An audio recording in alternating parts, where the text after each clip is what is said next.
fine. You can talk to her.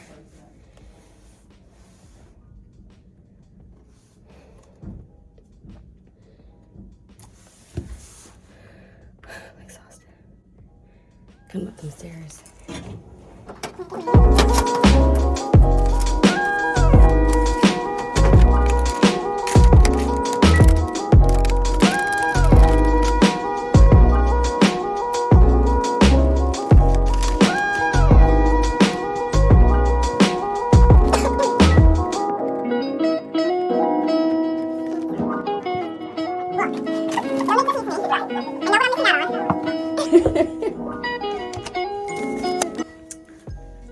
Going to the hospital to do huddle, see my patient, and then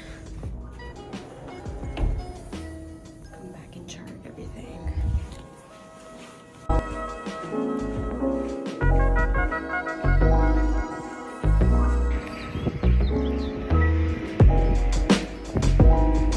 Yeah, right. Yeah. I mean, I documented that there's no discharge concerns and that baby should be discharged. Because first of all, like I said, they haven't even called me yet, and there's no way that they should, there's no way that they should hold up discharge, and there's no. That's what we care about right now. And she's been negative for her whole her last positive was like. Drug court doesn't play around. Huh? Drug court doesn't play around. Yeah, exactly. Drug court. Yeah, no, she's honest with the doula.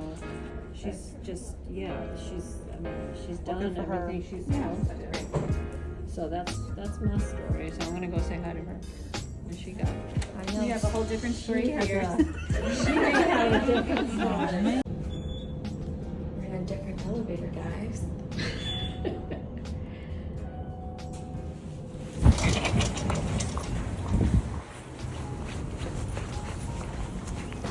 She wants to, yeah, we just need to, really put our heads together and decide like what that's gonna look. But it's been a few years, cause then we didn't have funding or something, so. I know, it's not that revolutionary. Have space.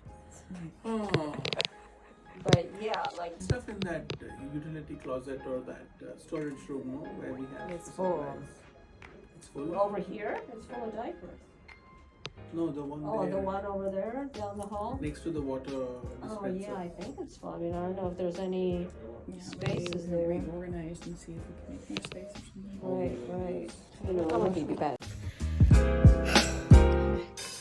Need to check to see who's here.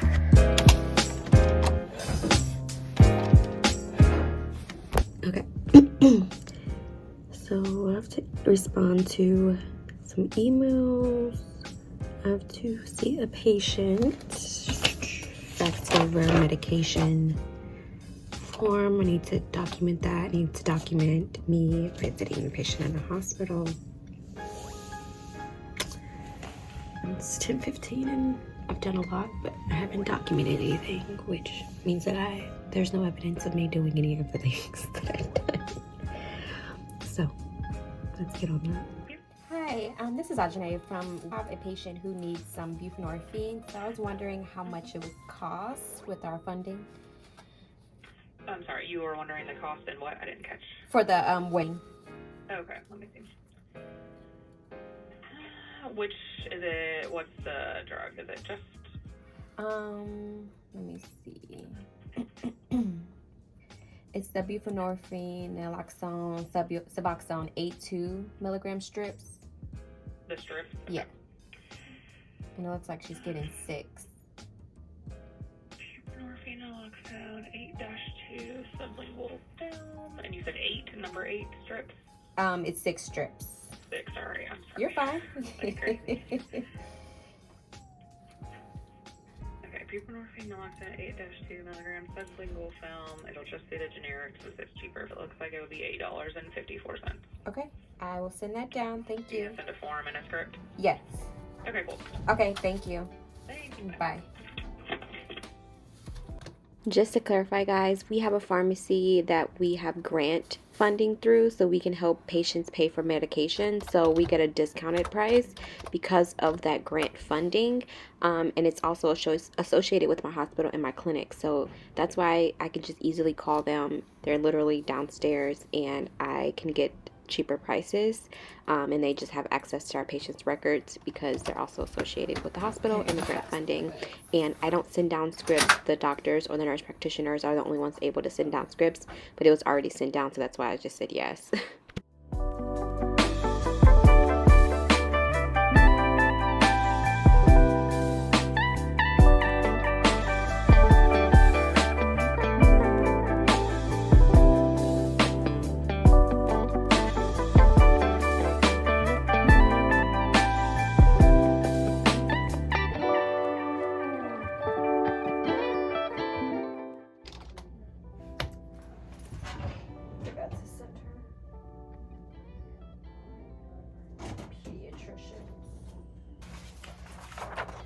List the pediatricians.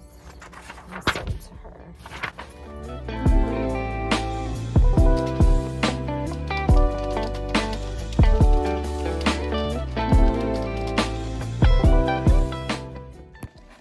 I guess I can eat. It's time to eat. Oh. Okay, guys, it's about lunchtime. Well, it's past lunchtime. I think it's like almost 1:30, and I'm just about to eat. I have 2 patients here. One that I think I need to do a full consult on. She was my patient before her last pregnancy, and then the patient now that I have to see is postpartum. So I am just going to check in with them, and then I have to write up my notes. And I just finished all of my notes from this morning because I ended up talking to a patient's father. He came here with her, and he was just like having a lot of anxiety and stuff. So I went to talk to him in like our consult room with her permission. So did that, wrote those notes, and I hate when my quesadilla is like soggy. Wrote those notes, and I just need to see these patients, and then I think I'll be good. It's a little weird nowadays because we don't do the baby's discharge anymore, so like it frees up a lot of my time. But I'm about to eat and sit down and relax for a little bit before things get crazy for this afternoon.